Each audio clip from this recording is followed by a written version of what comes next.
Welcome to CWU Live, coming to you today from outside Congress House, the main TUC building. Two very important briefings have been going on inside. One about restructuring the CWU, the other about the potential takeover of Royal Mail. You'll hear about all of those on today's show. First, let's go straight to Dave Ward. We're obviously in the middle of talks with the prospective buyer, EP Group. Those talks have been constructive. We've got a very clear agenda about what we want, and I would say overall that means we're looking for a complete reset in employee industrial relations, a complete reset in the terms and conditions of workers, including new entrants, and we're looking for a real commitment to rebuilding Royal Mail in so many different areas, and to see if we can actually work with these people. And the test of that will be the agreement, whether we reach one. We're not saying that we're going to reach an agreement, but we're also obviously been involved in talks with the government and talks with EP Group, and we're expecting. Our members will have seen some news in the last couple of weeks that reports from the media that the government are about to announce things soon. We don't know this for certain, but we anticipate that there's a good chance that this might be next week. And that would probably be more around where the government and EP Group have engaged in terms of what they think they can come up with to perhaps give confidence to people that this is not about asset stripping, this is not about no future for Royal Mail. And the government have got a key role to play in that, and we're making sure that they understand that. And we've pushed them, quite hard on some of that. So, the future of Royal Mail is not just about what the CWU and EP Group do. It's an important issue for the country, and we're trying to make sure that the government understand that and do their very best to give confidence to people that Royal Mail can rebuild if EP Group, Daniel Kretinsky, become the owners. A settlement, if we get an agreement, will be very comprehensive. It will definitely signal a fresh start for our members, for the company. It will signal, if we get the right things, commitments that change some of the things that have been imposed on the workforce. And we're looking to make sure that we get those principles very tight. There's a lot of detail that's still going to have to be talked about. We would be wanting to restore, if possible, the legally binding protections for employees that give them increased confidence about their job security and about the future direction of the company. We'll be looking to radically change the governance structures of Royal Mail and effectively the way the company operates at every level.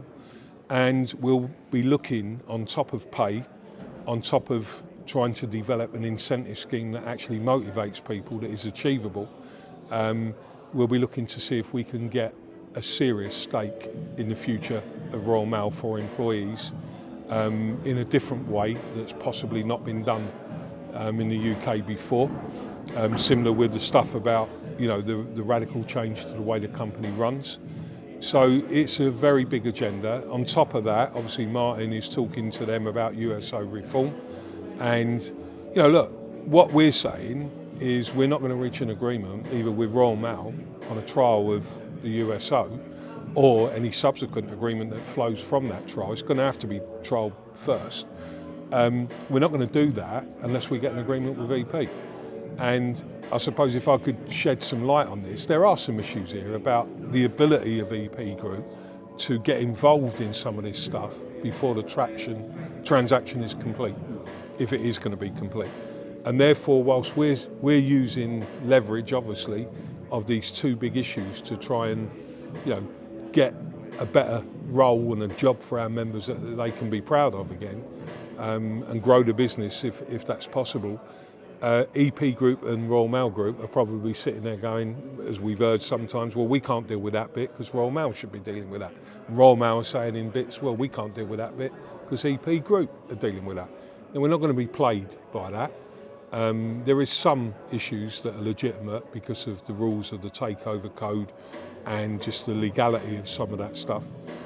But there are, I'm sure, a lot of people, unfortunately, in Royal Mail, who probably don't want us to reach an agreement. You know, some of the existing people in Royal Mail who still continue to sort of have that view that it's their business to run. And I think if we reach an agreement, they'll be quite disappointed about that, and hopefully, you know, it will signal radical change in the management structures of Royal Mail. You can't deal in what the media are talking about. You can't deal in, you know, what might happen. You have to deal with the reality of what could happen, and it would be irresponsible for us not to deal with this if it does happen.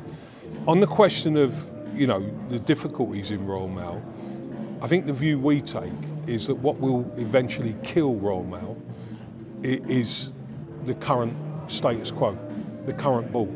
And I find it interesting that the media who, you know, particularly some of the right wing media, who are sort of creating opposition to this, and I understand some of that, some of it's legitimate about is this going to be an asset stripper, totally legitimate view. Our job is to make sure it's not. Some of them, though, I think have seemed to have forgotten that Royal Mail has got a lot of problems and that they actually privatised Royal Mail, and, you know, not the media, but they argued for that, and they argued for liberalisation, which is the real thing, where they privatised the work back in the 90s and gave away the monopolies that's created a lot of the problems.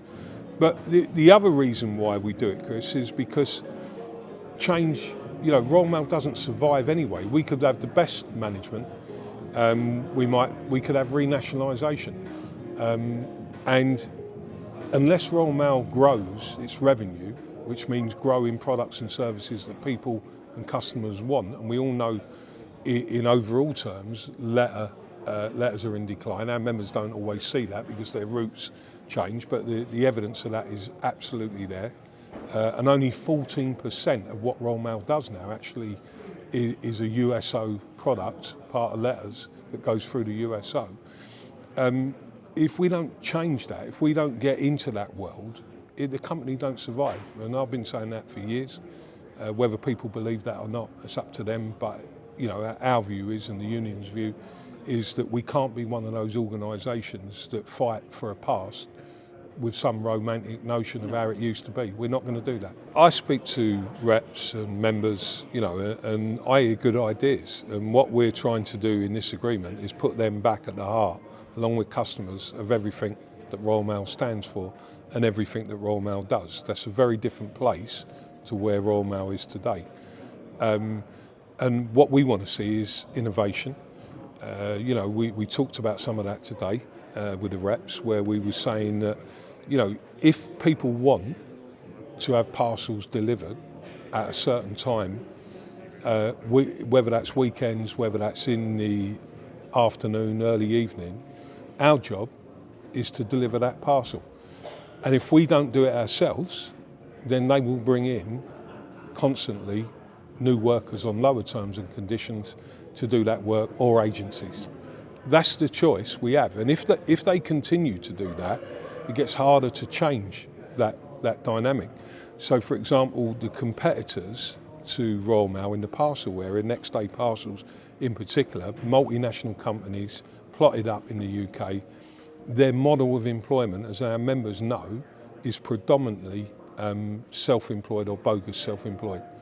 You don't have all of the add-ons like pensions and, you know, holiday pay, any sick pay, you know, all of that stuff.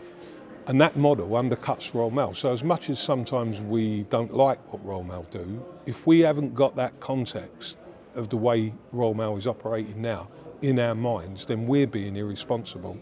And I would say to members, you know, we get completely that members don't like to see some of the things that have happened. We don't.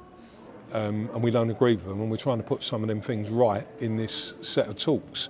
But at the same time, we can't promise people that change won't happen, because change has to happen, or else whoever owned Royal Mail, whether it was the government or anyone else, it won't survive without sort of adapting to how you grow the business in a different environment, in a much more competitive environment, and in a changed world of communications, and that's a fact. What we've been discussing with Royal Mail is they have a proposal on the table called the optimised delivery model, and they want to pilot it in 37 delivery units across the UK.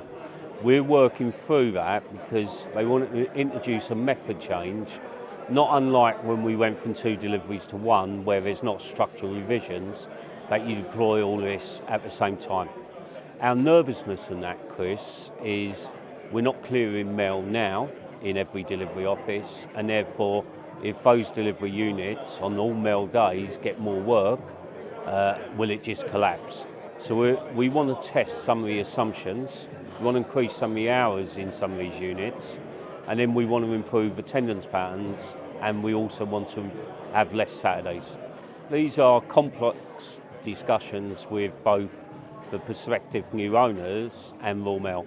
We want, and we have got a shopping list where we want to resolve part-time to full-time. We want to resolve new entrants. We want to resolve pay. We want to resolve VR terms, and we want to resolve sick leave issues. So there's a range of things we're discussing, both with Royal Mail, but we're also discussing them with the prospective new owner if that comes off. We're trying to leverage everything we can to get the right deal with prospective for new owners. We've got to be honest, it is probably going to happen, not 100% certain, but all the intel we're getting, potentially this will happen. We've also got to use the USO leverage to get the right deal with the new owners, but we also need to resolve some of the issues now. Now the complex in this is that the new owners may not be in power until April, but USO change and the pilots will start before that. So we're negotiating with Royal Mail on that as well, and we're determined to get the right solution. We don't want to introduce USO reform later next year without testing it. We believe we will resolve quality of service in delivery offices, we will improve attendance patterns, less Saturdays, but more importantly, fair and manageable workload. And things like absorption will be challenged. We don't think that works under the USO model.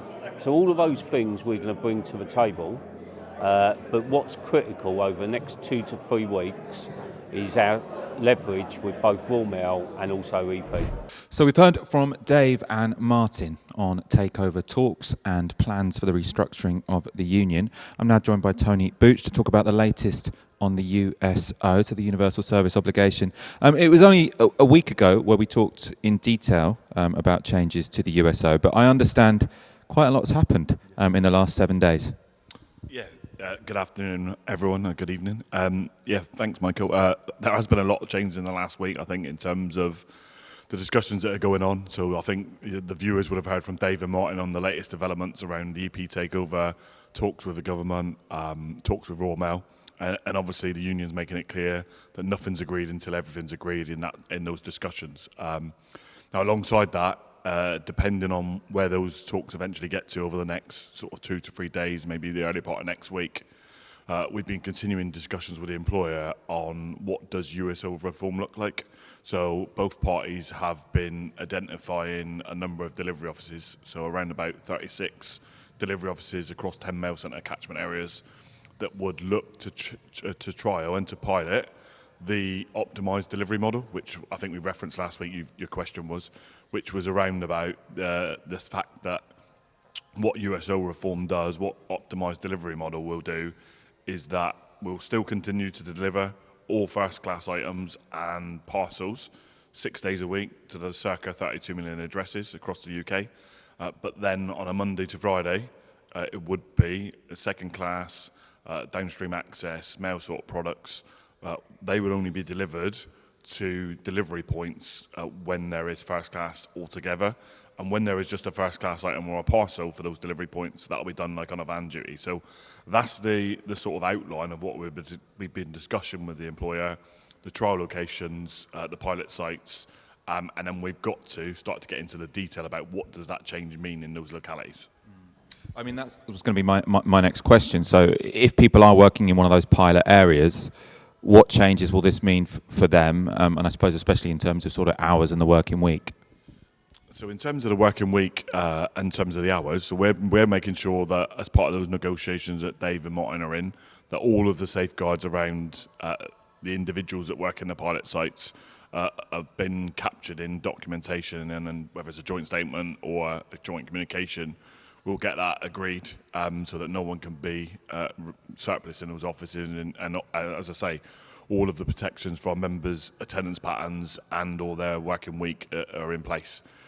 We then got to start to understand what would be, so if we're looking at changing the products we deliver across the working week, what does that mean for some of the offices that are our larger size offices, medium-sized offices, and then obviously the smaller offices.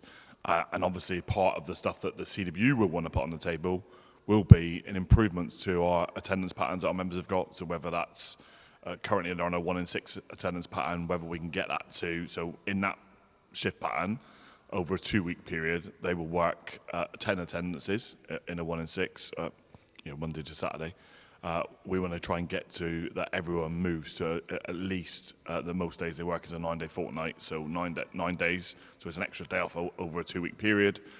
And likewise, what that will do is it'll free up, hopefully, that there'll be less Saturdays that our members have to work, which will be a positive for our members. And alongside that, we will get all the protections that we need as well. And so, of course, as in most negotiations, you've got two different sides looking for different things. So I assume that Royal Mail, their priority is to try and cut costs, and your priority as the trade union is going to be to try and protect jobs and also to make sure that people's working conditions don't get worse, or even, ideally, they get better, so they get a better work-life balance. So can you talk about sort of the nature of those negotiations? What are Royal Mail pushing for? What are you focusing most on when it comes to pushing back on what they might want? Yeah, so I think in terms of both parties' negotiations, we're trying to get all the protections for our members up front in terms of security around pilot activity, that no one's displaced, no one's surplus, dealing with some of the part-time to full-time stuff, and obviously that will come out if we get everything over the line, as I've said earlier on, in terms of nothing's agreed until everything's agreed. Obviously for the business, they have made it clear to Ofcom that the sustainability of the company and the USO is unsustainable unless they get USO reform in terms of their costs. So they're looking at the change in terms of the optimised delivery model, that it would basically reduce workload by about 5% because you move the products you're currently delivering 6 days a week into a 5-day model, i.e. and then on the Saturday is just first class delivery and parcels, which would be done by a van duty around that. Now for the company and for the CWU, so for the company that is attractive for them because they will give more employees more Saturdays off, and for the CWU we want to get our members a better work-life balance. So I think I've already referenced one of our negotiation strategies is that we get to a maximum of a 9-day fortnight, so everyone's working less period over a 2-week process. Now we've got to get into the detail around some of that stuff in terms of trying to understand that every delivery office across the UK is different and work that through. And what that will do in terms of the employer, they will get to a situation where their costs will reduce naturally. We will have to manage what does that mean in terms of the number of jobs that stay in the company, and then further negotiations will take place around how we effectively deal with what does a job look like in the future. So is that around voluntary redundancy? What are the terms around that? And that's part of the bigger conversations I referenced earlier on around where Martin and Dave are in an EP group and with part of the takeover and with government. So there's a lot at stake and there's a lot going on. And I think one of the things I think that all three of us have talked about, so Dave, Martin, myself, the other postal officers, and with Chris, is that when we start to get certain things over the line, how do we come up with a communications package that actually explains to our members what the change means to them in their workplace and what differences they would see.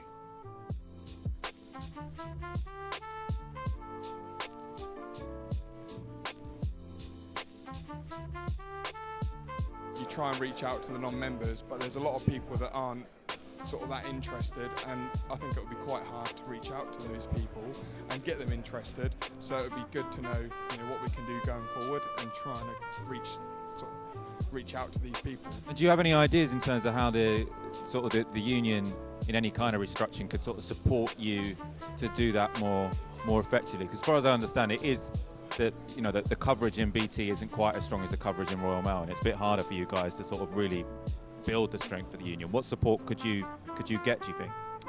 I think just having as many people there, reps and everything as possible, just to get our presence seen, because I do think that does help, getting as many people engaged, as reps and as current members, just to get more encouragement and just say, look, joining the union is a good thing, because we are a power, in numbers, and it is important to know that we aren't there just to give you these benefits and things. We're there to help you secure your job, help you with the terms and conditions, and just hold your hand along the way. And I've seen that firsthand. So I think it's just getting everybody together collectively, and just showing the power of the union, and also I think possibly going forward, just showing the success that we've had previously.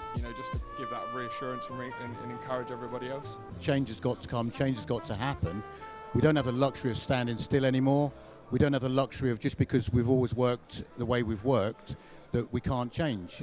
My point was I didn't want people to go to the conference in June without having their say and without having read the documents and then vote on their feet at conference without having a chance to change the debate and to change the structure of the debate. But there's one thing is certain: if we're going to stand alone as a communication workers union, whether that involves a little bit of pain, whether it involves the restructuring of numbers, i.e. my job, the other regional secretaries like me from 10 down to 6, and it's going to involve the restructuring of branches, so there's going to be less branches within the UK and within the regions. I think we're all going to suffer a little bit of pain over it, but we can't look at it as an individual.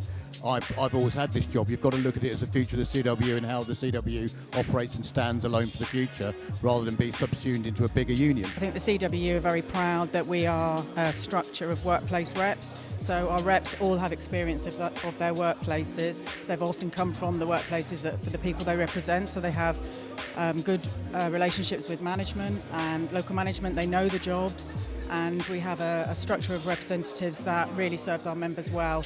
It's slightly different to the way that other unions work. Merger is an option. I don't think it's a particularly palatable option, but it is an option. But I think we need to be doing everything that we can to stay a standalone union. And on the executive, I presume you're going to sort of have a role in sort of lots of discussions about what a restructure might look like. What are going to be your priorities going into that? Well, I think the main thing to say is that nothing's off the table. We need to look at everything. We can't have a protectionist attitude. We've got to look at all options, with the key points that our members have to remain at the heart of it, and serving our members is key, and being effective obviously, but we need to make sure that we're future-proofing ourselves so that we can remain a strong and active union for our membership. The CWU is unique, and I think Dave made the point quite succinctly, was the fact is that there are some good unions out there like the RMB, the rail unions and other smaller unions that operate quite effectively with smaller numbers. However, I think we're a passionate union, we are a fighting union, and we stand up for our beliefs, and we punch way above our weight. And I don't want to lose that by being subsumed into another union rather. That's not saying it wouldn't work, but I think we've got the wherewithal and we've got the skill base to stand alone and restructure within ourselves and still remain as a fighting union. So you heard there from Dave and Martin about the latest details when it comes to the potential takeover of Royal Mail. Now, let's hear about the potential restructuring of the union. Dave, can you tell our audience online some of what you were saying in there? Yeah, so what we've been talking to the branches and the reps today about from right across the UK is why we need to restructure the CWU. We've had a go at this a couple of times, but we believe now over the next 6 months we need to see a sort of radical restructure in the union at headquarters level, out in our branches, with the aim of maintaining CWU as a standalone union, because we think that's worth it, both for our members and the representation we give, but also for the wider movement. We believe the CWU, has a big role in the development of the trade union movement. So we were talking about that, and we were explaining to our reps and branches the choices and what radical can look like. But the key point I would make is that we've set and agreed some principles on what restructuring should look like. And those principles we will test every proposal against. And the number one principle is that it's got to improve the representation and support that we give to local reps and our members and branches who are closest to the members. So we're not restructuring to sort of safeguard headquarters or structures that are further up the chain as such. We're restructuring to improve as well as maintain the CWU as a standalone union. We're really focused on trying to improve what we do to support local reps and members in their representation. And Tony, have you got anything to add to that? Yeah, I think the wider point is we're taking this opportunity, understanding what's happening in the industries where we represent, but we're taking this opportunity now to rebuild and redesign a union that has long life. We're going to set out a union that is capable of representing our members in those industries in which they work for a long term, not just, if you like, ticking around the edges to make sure we tick through 2025 or tick through 2026. This is about a reset to make sure that our members are represented well into the future. I know you've spoken a lot about you want this to be, somewhat of a bottom-up process. You want to make sure that this makes the union even more responsive to reps and local groups. If someone's watching this and they've got strong feelings about the CWU restructuring, they've got ideas maybe, what should they be doing? So yeah, we'll be creating an opportunity for reps locally, for members locally to feed into this process. And I think any ideas about how you can improve representation at local level and support the members and the branches there will be welcome. But we've got a lot of people who will be looking at that, and we want to give that opportunity before we get to a conference next June, 6 months, where we'll be coming forward with these proposals. And as Tony said, there's a reality to this which obviously our members see.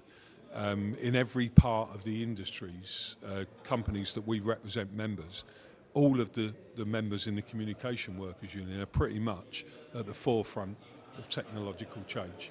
So we've seen, a permanent shift in the communications infrastructure of the UK.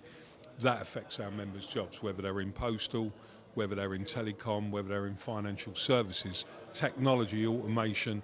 These things have been established long trends. So we've got to recreate the CWU and design it in a way that's the union that we want to be in the future. And this is a crucial debate. There'll be a look as well at how it fits into the wider trade union movement. So we had a bit of a debate today about, other unions. There are big unions, there are small unions. And we want to be able to sort of look at that from an objective point of view, but we want to make the right decisions ultimately in the interest of our members and our union.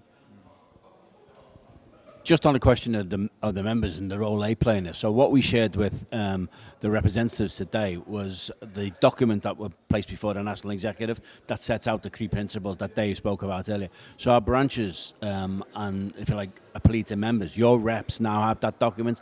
They know the thinking, they know the sense of direction that we want to take.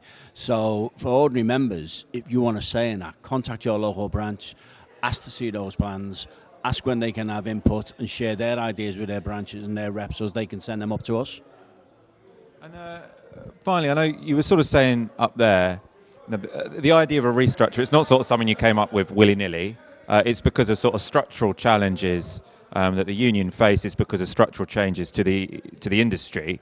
And I suppose there is a kind of negative way you can look at that, which is sort of like we've got to downsize because the industry is changing. Is there also a positive way that people can look at the possibilities for restructuring? Yeah, so one of the points that we were making, we actually do see it as an opportunity, and a lot of the branches that come in echoed that point, and that's because a lot of the structures that we've got have been pretty much the same for probably 30, 40 years, and they go back to a time when the industries that we represent, these companies, were totally different in how they were structured, and it's time now to look at that afresh. That's why we are confident that what we can come up with, it's not just about downsizing in that sense, it's about using the resources that are less than what we used to have in a more effective way for people on the front line. Thanks for watching this special edition of CWU Live from Congress House. And there have been two really important briefings here. Very active, engaged reps from around the country. We'll be back next week for the last CWU Live of the year. We'll be getting some important updates on the Royal Mail takeover bid from Dave Ward. Do make sure you tune in then. For now, you've been watching CWU Live. Stick with your union.